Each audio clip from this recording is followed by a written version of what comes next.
Welcome back, guys. Before we start, please make sure to like, subscribe, and share this video with your friends and family. Also, can you please tell me from where you're watching? Thanks.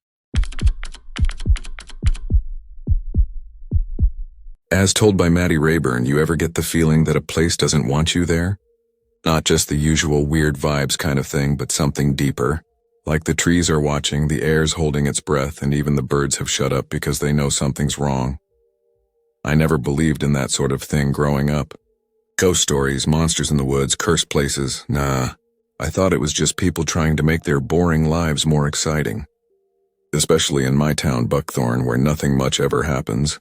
Buckthorn's tiny. We've got one gas station, a diner that's closed on Mondays, and it sits right at the edge of Raccoon Creek Nature Reserve. A pretty name, right? It's not really a reserve, more like a giant patch of woods that no one's bothered to fence off. Folks go hiking there sometimes, or hunting. Anyway, this happened back in 2004. I was 16, bored out of my mind, and trying to finish a photography project for school. That's what got me into the woods that day. But what happened out there? It changed the way I see those woods forever. I was supposed to be taking pictures of natural stillness for class. I'd already snapped a bunch of boring shots, trees, mushrooms, some icicles. None of it was good. So I asked my cousin Laura to drive me deeper into Raccoon Creek after school. I figured I'd get better shots away from the usual trails. It was early December, the kind of cold that stings your cheeks and turns your breath into clouds. The trees were all bare, branches reaching up like bony fingers. Everything looked gray. Still, like the whole forest was holding still for a photograph. Laura wasn't thrilled, but she said fine, as long as I didn't take too long. She dropped me off near an old deer trail we'd hiked a few summers back, then parked off the dirt road and waited in the car with the heat on. I had my camera, my bright red jacket, real smart choice for blending in, and no glasses, because I was a genius who always forgot them. I followed the trail for a while, crunching over frozen leaves and looking around for anything picture-worthy. Eventually, I found this rocky patch along the creek. It was one of those wide, shallow bends in the water where the rocks are flat and smooth, and the whole place looked kind of unreal with the frost sparkling on everything. That's where it all started to feel off. At first, it was just how quiet it was. Not peaceful quiet, wrong quiet. The kind where there's no wind, no water sounds, no birds. Like the forest was holding its breath. I felt it in my stomach before I noticed it with my ears. Just this weird low-level dread buzzing under my skin. I tried to shake it off, bent down to snap a photo of an old metal spike sticking out of the dirt near the water, maybe from some ancient logging gear or whatever. I adjusted the lens, squinting through the viewfinder, when suddenly I noticed I could hear myself breathing. That might not sound weird, but it was like there was no other sound at all. No wind, no creaking trees, just me. Then I realized I felt seen, not like someone was nearby, more like something far off had noticed me. I stood up slowly, my eyes scanning the trees across the creek. The bare branches gave me a clear view, but I couldn't spot anything. Still, that feeling of being watched was so strong it made my skin crawl. My red jacket felt way too bright, like I was a glowing target in the middle of a dark field. I started packing up, heart pounding harder than it should have been. That's when I heard it crunch, footsteps, not an animal rustling. Not wind, footsteps, slow, heavy ones. They were coming from across the creek. I froze, my heart jumped into my throat. I scanned the opposite bank again, every sense on fire, and then I saw it. It moved between the trees, tall and gray. Not the gray of a hoodie or a jacket, but a sickly, ashy gray like old bones or wet cement. It was walking upright, on two legs. But it wasn't human, its limbs were too long. Its head looked wrong, like it had no neck. Its face, if you could even call it that, was smooth, flat, and pale. No eyes that I could see, no features, just a blank shape, but I knew it was looking at me. It moved with this slow, steady gait like it wasn't in a hurry, but it also wasn't going to stop. Each step was deliberate, crunch, crunch, crunch. I wanted to scream. I wanted to run, but I couldn't move. Something about it felt ancient, like it had always been there, like the woods weren't just hiding it, they belonged to it. Finally, when it reached the edge of the creek, something in me snapped. I turned and bolted, nearly tripping over my own feet. I didn't stop to take one last look. I didn't care about the photos anymore. I just ran. Branches slapped my face. My breath burned in my lungs. My heart felt like it was trying to beat out of my chest. I could swear I heard something following me. Something heavy, matching my pace but always staying just out of sight. When I finally saw Laura's car through the trees, I practically dove for it. I yanked the door open and slammed it shut behind me, gasping, shaking, too freaked out to speak. Laura looked at me, eyes wide. "What the hell happened to you?" It took a second before I could get the words out. I just kept saying, "Something's out there. Something's out there." And then she said something that still freaks me out. She said, "I was just about to come find you. I got this feeling like you were in danger." She wasn't the type to say stuff like that, but something must have told her. Some gut instinct. We drove off fast and neither of us looked back. I didn't sleep much that night, kept thinking about that thing's smooth face, how it never made a sound, how it didn't need to. Weeks went by. I tried to tell myself it was a trick of the light or maybe someone in a weird costume, but nothing about it added up. The shape, the way it moved, the way the forest shut up when it showed up. I've told a few people over the years, my boyfriend, some friends. They all have their own guesses. Skinwalker, lost hiker, demon. But none of them were there. None of them felt what I felt. Sometimes I wonder if it followed me, if it remembers me, if it's waiting. I haven't gone back to that part of Raccoon Creek, I won't. And if you ever find yourself near that bend in the water, where the rocks are flat and the trees stand still like statues, just know one thing. If the forest goes silent, if you feel watched, if the air gets heavy like it's pressing down on your skin, run. Because some things out there aren't meant to be seen. And once they've seen you, they don't forget. Okay, so this happened back in the summer of 2014 and I still think about it way more than I should. I was 23 at the time. Me and 3 of my cousins, Ben, Tori, Marcus, and Liv, decided to do a camping trip together before everyone got too busy with work and life. We picked a spot way up in the Black Hollow Forest in Oregon. None of us had ever been there before, but we wanted something quiet, far from town, just trees and sky and no phone signal. We parked at a trailhead, hiked for hours with our packs, and eventually found this perfect clearing next to a thin, winding stream. The trees were tall and tight around us, and the spot was flat enough for our tents. It felt like a good place to rest, peaceful. But the weird thing was, someone had already been there. At the far edge of the clearing, kind of hidden between 2 trees, was this old canvas tent. It looked dirty and faded, like it had been through some serious weather. The zipper flap was closed. No movement, but the fire pit nearby had half-burned logs in it. Not fresh, but not ancient either. We stood there staring at it for a while. Liv wanted to find another campsite, but Ben shrugged it off. "Probably just some hunter or solo camper," he said. "Doesn't look like anyone's been here in a few days." And honestly, we were too tired to keep hiking, so we set up our tents a little distance away, maybe 60 feet or so, and tried not to think too much about the tent. That first night was chill. We cooked sausages on a small fire, roasted marshmallows, passed around a flask, just typical camping stuff. But even then, we kept glancing over at that tent. It just sat there like it was watching us. No sounds, no movement. Still zipped up. One by one, everyone went to bed, except me. I couldn't sleep, so I stayed by the fire for a while, just listening to the wind and the bugs. Then I noticed something. The flap on the old tent moved. It didn't unzip. It didn't fly open.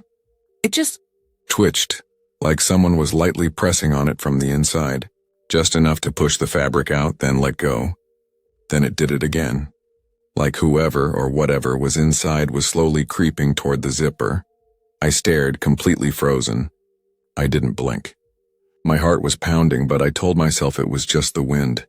Just fabric shifting, right? After about a minute, it stopped. No more movement. I waited another 5 minutes just to be sure, then climbed into my tent and forced myself to sleep. In the morning, I woke up to Liv screaming. We all ran out of our tents, and that's when we saw it. Ben was gone. His sleeping bag was still zipped up, but it was empty. His boots were missing. His phone and backpack were untouched, sitting right beside where he should have been. We yelled for him. Checked the creek, the trail, even behind the trees. No signs, no footprints, no drag marks, just gone. At first we tried to be logical. Maybe he went to pee and got turned around, Marcus said. But Liv shook her head immediately. Ben never goes anywhere without his boots, she said. And she was right, I couldn't stop thinking about the tent. The one I saw move. I looked over at it again. It was zipped up, neat and smooth like no one had touched it in years. I didn't say anything. I didn't want to freak the others out more than they already were. But something about that tent felt wrong. Later that morning, Marcus got curious and walked over to check it out. I followed him. We didn't say a word. He crouched down, slowly unzipped it and peeked inside. 2 old sleeping bags, both unrolled halfway. A lantern, a half-empty water jug. Some folded clothes stacked neatly in a corner. It didn't look lived in. More like someone had left in a hurry or never came back. No blood. No signs of struggle. Just an eerie, untouched stillness. Marcus zipped it back up. We walked away without a word. Around noon, we agreed to leave. If Ben didn't show up in the next hour, we'd hike back and get help. But before we started packing, Marcus called out, "Guys, come look at this." Behind the tent, carved into the bark of a pine tree, were 3 vertical lines. Not deep enough to kill the tree, but straight, sharp cuts, fresh, too fresh, like someone had scraped them with a knife. Liv looked pale. She asked, "Do you think that was here before?" None of us remembered seeing it the day before. After that, we moved fast. We packed our gear in silence and got out of there. About an hour into the hike back, as we came around a dry creek bed, we saw someone sitting near a log. Just sitting there, it was Ben. His face was pale. His hands were caked with dirt. His socks were soaked and torn, but he had no boots on. No scratches, no injuries. Just this blank, distant look in his eyes. We rushed to him, asking where he'd been, if he was hurt, what happened. But all he said was, "I don't know." He said he woke up in the middle of the night because he heard something moving past the tent. He said it didn't make footsteps, just soft rustling, like someone dragging their hand along the fabric. Then, without even thinking, he got up and walked into the woods. He didn't know why. He didn't remember anything after that. He didn't know how he ended up by the creek. The walk back felt like it lasted forever. We barely spoke. It was like something was watching us the whole way out. At the ranger station, we told them everything. About Ben disappearing, about the weird tent, about the tree carvings. They took it seriously. A search team went out that afternoon. 3 days later, they called us back, said they found nothing. No old tent, no sleeping bags, no water jug, not even the tree with the carved lines. It was like we imagined the whole thing, but we had photos. Dozens of them. We pulled them up on our phones, pictures of the campfire, the creek, the trees. But somehow in every single picture, the area where that old tent should have been was either out of frame or blocked by a tree. Not a single photo showed the tent. Not one. To this day, Ben won't talk about what happened. If we bring it up, he just goes quiet. He once told me it feels like it happened to somebody else. We've never gone back to Black Hollow Forest. Not because we're scared, though we are, but because whatever was out there, it didn't want to be seen, and it definitely didn't want to be found again. This happened back in the summer of 2019. I remember it clearly because it was right before my little cousin Jake graduated high school. I was 24, he was 18, and we hadn't seen each other in a while. So when he said he wanted to do a quick camping trip to celebrate finishing school, I figured sure. Why not? We didn't want anything fancy. Just one night out in the woods, sitting by a fire, eating too many marshmallows. That kind of thing. We picked this quiet, out-of-the-way place called Wren Hollow, about 4 hours from my apartment in Elbridge, Illinois. Jake had read about it online. Said it used to be a scout campground back in the 60s, but it had shut down decades ago after some kind of flooding or fire. I don't really remember. All I knew was that it was remote. No cell signal, no people, just trees, sky, and quiet. We packed up the truck the night before and left at 4 a.m. sharp. We wanted to get there by sunrise, set up camp, and just chill for the day. The drive started off great. Empty roads, coffee in hand, music playing. We were laughing, swapping dumb stories, and just enjoying the start of summer. But then we turned off the main road. I still remember the sound the tires made when they hit the gravel. It was like crossing into a different world, like the air itself changed. The sun was still out, but the light felt colder, almost tinted. And the road? It wasn't really a road, more like a barely there trail, all dirt and packed mud winding deep into the trees. About 10 minutes in, I started to feel weird. Not sick, not tired, just heavy, like something invisible had settled on my chest. Like the forest didn't want us there. I didn't say anything at first. Didn't want to sound paranoid. But the deeper we drove, the worse it got. It was like the silence was getting louder. No birds, no wind, just the hum of the engine and the crunch of dirt under the tires. Jake wasn't talking either, which was weird for him. He's usually a chatterbox. I glanced over and saw his hands gripping the seatbelt tight. Then, about 20 minutes in, he said, real quiet, "Do you feel that?" I nodded. We didn't talk much after that. Just kept driving, hoping it was all in our heads. When we finally reached the clearing, our so-called campsite, we didn't stop. We both looked at it, this big empty space surrounded by trees that felt way too close together, and without a word, Jake just kept driving. We didn't even talk about it. It was like both of us knew. Nope, not here. We drove all the way to the next town, this tiny place called Maplewick. Found a gas station that hadn't opened yet and parked in their lot. We sat there in silence, waiting for the sun to come up. As the sky turned blue and the light warmed up, that pressure on my chest started to fade. It was slow, like something finally loosening its grip. I started to feel human again. Jake, too. That's when he told me what he'd seen.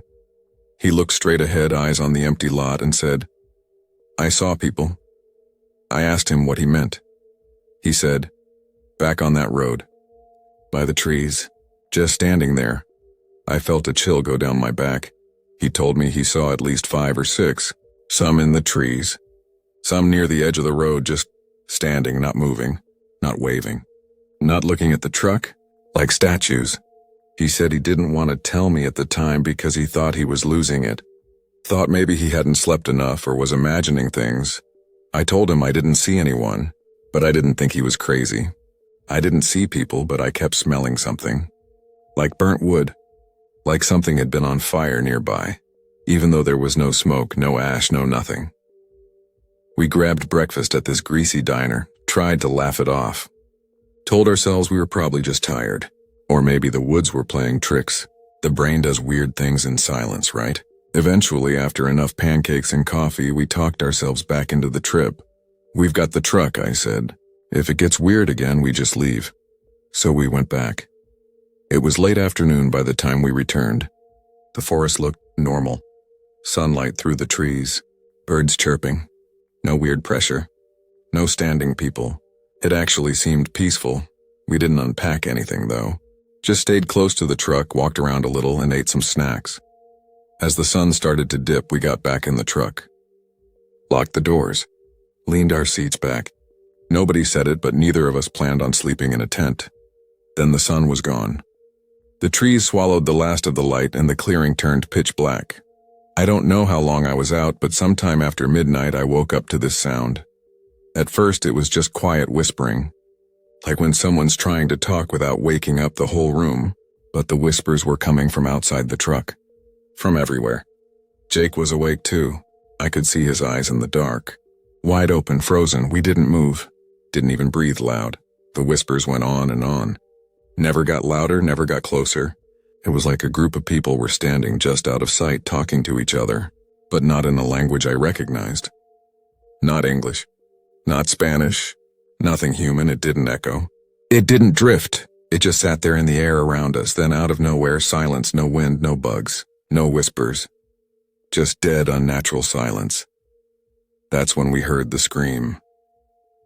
One single scream. Sharp, broken, like someone had been holding it in for hours and finally let it out. It didn't trail off. It just stopped. It came from deep in the trees. We didn't sleep after that. We stayed in the truck until morning, Headlights off, engine off, holding on to anything that felt real. We didn't talk. What was there to say? When the sun came up, the forest looked calm again. Peaceful even. It almost felt like we had imagined everything. But as we were packing up to leave, Jake pointed to something on the back window. It looked like a handprint. Not clear, not human. Smudged and stretched like someone or something had touched it with damp fingers in the middle of the night. We didn't clean it off. Just got in the truck and started driving. About halfway down that dirt road, I caught that smell again. That burnt smell, sharp and strange like a house fire from far away. It faded once we got back on the highway. We didn't talk the whole drive home. Later that week, I started looking stuff up. Turns out Wren Hollow used to be land owned by the Makakwa tribe before it was turned into a scouting camp in the 40s. The Sinde tribe had been forced off the land after several disappearances and a fire that destroyed a ceremonial site. There were stories, old ones, about voices in the woods, spirits that didn't like to be disturbed. I don't know what Jake and I saw or what we heard, but I know this. It didn't want to hurt us, but it really didn't want us to stay.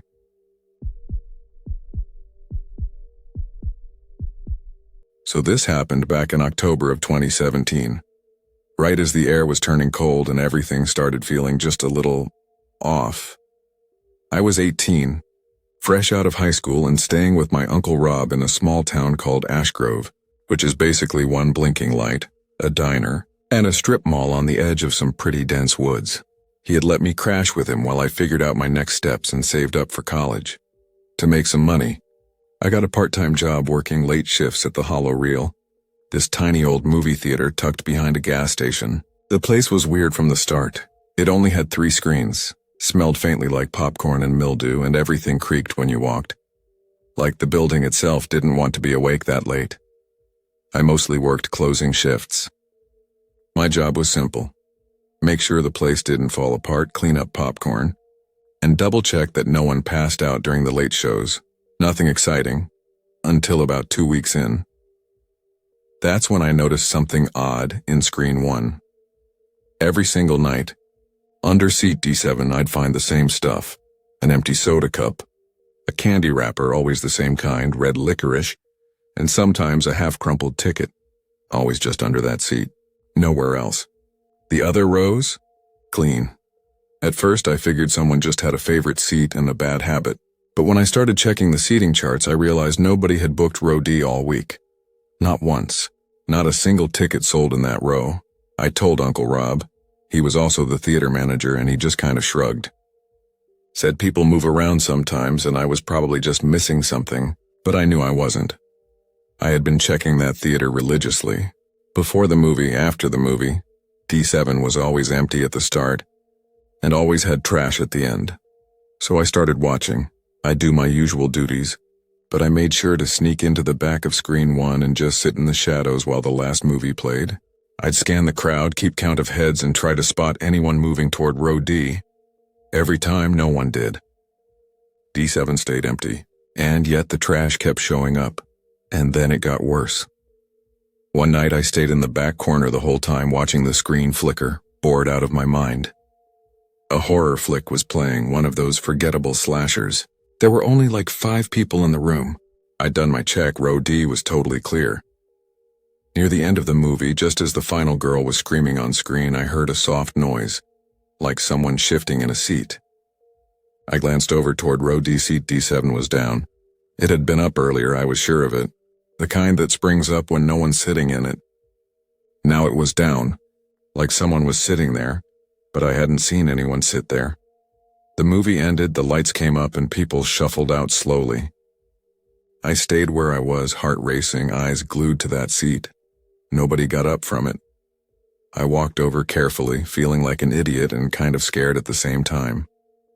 The seat was warm, not just a little, like someone had been sitting there for hours. And underneath, same trash, same cup, same candy wrapper. And this time, there was a napkin with a little smear of what looked like dried blood. I wanted to believe it was ketchup. The next day I tried to tell Rob again. He gave me the same tired line. People move seats, nothing to worry about. but I could tell he was uncomfortable. He looked away when I mentioned the blood, like maybe he'd heard something before but didn't want to talk about it, so I decided to take it further. The next night I came in early, brought my own flashlight, and set up a little plan. I cleaned every seat in row D, especially D7. I put a small piece of duct tape on the underside of the cup holder in that seat. Just something to see if anyone touched it. That night I hid again. This time, I sat in the projector booth with the lights off, peering down through the small glass window that overlooked the audience. It was the late show again. Barely anyone came. I watched row D stayed empty. When the movie ended and everyone left, I rushed down and went straight to D7. The tape was gone. The seat was warm again. And under it, new trash. Different this time. A crumpled receipt from a store that had closed down years ago and a movie stub from 1983. The name of the movie on the ticket? Whispers in the Dark. I looked it up later. That movie had never screened at the Hollow Reel. Not according to Rob, not according to the internet. It didn't even exist. After that, things got louder. Every night during the last movie, I'd hear footsteps in the hallway outside the screening rooms. Soft, slow steps. But when I'd check, no one was there. One night, while locking up, I heard the projector in screen 1 start running on its own. No one had touched it. I went in, empty room, but the projector was whirring, the screen flickering with static. And then I saw him. A man, sitting in D7, just sitting there, completely still, facing the blank screen. I froze. I wanted to run, but my legs wouldn't move. The light from the screen barely lit him, but I could see he was wearing an old, dusty jacket. His head turned just slightly toward me. Not all the way, just enough to let me know he saw me. Then the screen went dark. When I turned on the lights, he was gone. No doors had opened. No alarms went off. But under the seat, same trash. Still warm. I didn't sleep that night. I didn't sleep much at all after that. I kept working, but I wouldn't go into screen 1 alone anymore. And every time someone mentioned hearing breathing or footsteps in there, I'd nod like I didn't know anything. Because honestly, what would I even say? Finally, after a month of this, I couldn't take it. I told Rob I was done. Packed up, moved out, left Ash Grove behind. I haven't been back, but sometimes I check the theater's website. And every once in a while I see someone leave a comment. They say screen 1 feels colder than the others. That they keep finding old trash under seat D7. Candy wrappers, napkins. Even a movie stub now and then. And last week someone uploaded a blurry photo. It shows the inside of screen 1 during a late night screening. Row D is empty, except for one shadow. In D7. You never forget the seat that watched you back. So this happened back in the summer of 2019. I was 19, working a seasonal job with my cousin Jake. We'd signed up for this forest restoration project up in northern Oregon, way out in the middle of nowhere. Like literally. The closest gas station was a 2-hour drive, and there was no cell service, no Wi-Fi, no nothing. Just us, trees, and the occasional squirrel dumb enough to wander into camp. The gig was simple. Plant trees, clear brush, help with trail maintenance. The pay wasn't great, but they fed us and we got to camp for free. I figured it'd be a good way to clear my head for the summer, you know? Get away from everything. Detox from social media. Maybe even grow a beard or something. Anyway, we were stationed deep in the Umatilla National Forest. A thick, sprawling mess of woods with fog that hung low in the mornings and owls that screamed like dying babies at night. Seriously, those birds made the weirdest noises. Our base camp was about an hour and a half off the nearest gravel road, which itself was another hour off the nearest highway. No streetlights, no towns, just mountains and trees and dirt roads that all looked the same. There were 9 of us total. Me, Jake, 3 other guys our age, a couple of older workers, and this tough-as-nails woman named Carla who basically ran the whole thing. We all slept in tents spaced out in a loose circle. Mine was near the tree line, tucked in a little farther back than the others because I liked the shade. It was around the 3rd week of July when things got weird.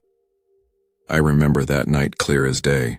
The air was sticky and still and the bugs were relentless. You could hear them buzzing even through the tent walls. I'd just zipped myself in, kicked off my boots, and was lying there with my arms behind my head, listening to Jake snoring 2 tents over. The forest always made noise, but you got used to it. The rustling of leaves, the occasional hoot or crack of a branch. It all became background after a while, but that night, something felt off. At first it was nothing. Just a faint snap like a twig breaking underfoot. Could have been an animal. Could have been wind. I didn't even sit up. But then came another snap, louder, closer, and I realized it wasn't just random noise. It was footsteps. Slow, steady footsteps moving through the brush like someone was walking in a wide arc around the tents. I held my breath. Whatever it wasn't in a rush. It took its time, step by step, pausing every few seconds. I peeked through the mesh of my tent, trying to catch a glimpse of whoever, or whatever mine was out there. But the moonlight barely reached the ground and the trees cast long, heavy shadows. I couldn't see anything. I told myself it was probably one of the crew. Maybe Dave going to pee, but then it stopped. Just stopped. The last step had sounded maybe 10, 15 feet from my tent. And then there was nothing. I waited, no more footsteps. No voices, no animal sounds. Even the bugs had gone quiet. I whispered, "Hello?" Not loud, just enough to maybe startle a raccoon or something. Silence. Then, all of a sudden, I heard the weirdest thing I've ever heard in my life. It was like a tree groaning, but not in a normal way. You know how trees creak when the wind hits them just right? This wasn't that. There was no wind. The air was dead still, and this creaking sound, it wasn't natural. It started low like a moan, but it didn't rise or fall. It just held one long, unchanging pitch that lasted maybe 5 or 6 seconds, then cut off like someone pressed pause. I sat up. My heart was pounding, and I could feel sweat running down my back even though the night wasn't that warm. I didn't know what to do. Should I yell? Unzip the tent? I just sat there frozen, staring at the spot where the sound had come from. Then I heard a whisper, clear as day, right outside the tent. Hey, just one word. But it wasn't a voice I recognized. It didn't sound like anyone I knew. And the way it said it, like it was trying to sound casual, like a bad impression of a real person. I couldn't move. For a few seconds I thought maybe I'd imagined it. But then it said it again. Hey, same word, same fake tone, like it was testing the word out. Then something touched my tent. Just a light brush, like fingertips dragging across the fabric. I wanted to scream, but nothing came out. I just sat there clutching my sleeping bag like a lifeline. Whatever it was, it didn't unzip the tent. It didn't say anything else. After a while, maybe a few minutes, maybe longer, the silence came back. Thick and heavy. Eventually, I must have passed out from exhaustion or fear. When I woke up, it was morning. Sunlight was pouring in and the birds were chirping like nothing had happened. I stumbled out expecting to find footprints or broken branches or something, but the ground looked undisturbed. No signs anyone had been there. Everyone else was already up, eating oatmeal and complaining about sore muscles like it was just another day. I didn't say anything at first. Just kind of went through the motions, feeling like I was stuck in a fog.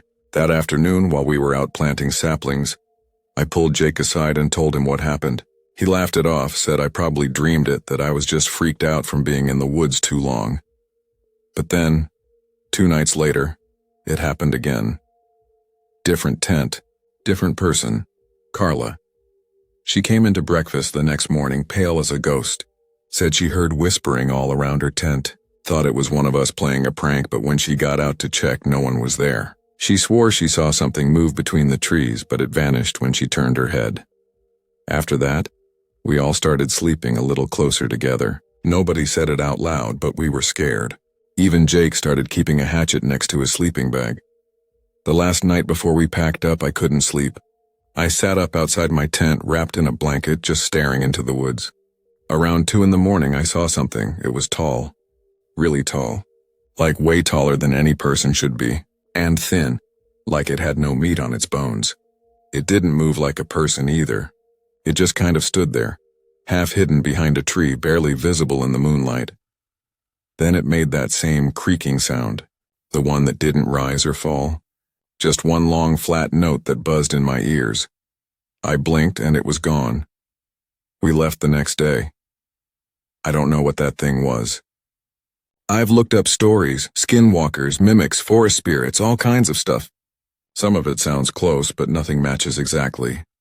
All I know is that something was out there with us, and it didn't want to hurt us, at least not yet. It just wanted to be near us, to listen, to copy.